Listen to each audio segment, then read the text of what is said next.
Pozdrav svima, čao dragi svi, dobrodošli u Irena's Cro Cafe, video broj 2, da vas pripremim za ovo ljeto ako idete u Hrvatsku. Često od učenika čujem pitanje kako naručiti hranu ili piće kad se nalazite u kafiću, u restoranu i tako dalje.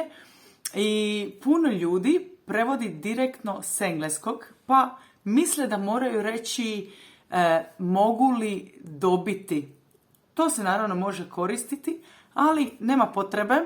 Možete koristiti puno kraće rečenice i evo 3 načina kako zvučati više kao izvorni govornik. Pa idemo vidjeti. Broj 1, definitivno samo može. Može kava, može macchiato, može pizza, može jedna pizza i tako dalje. Dakle, definitivno samo može. Ok, broj 2. Za mene.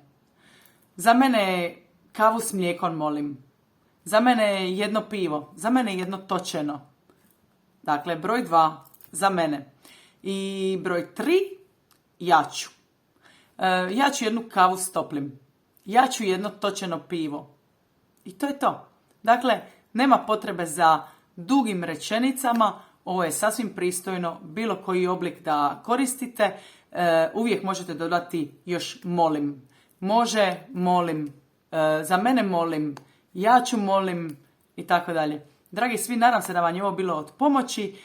Podcast vas čeka na Patreonu, provjerite svakako link u opisu videa dolje.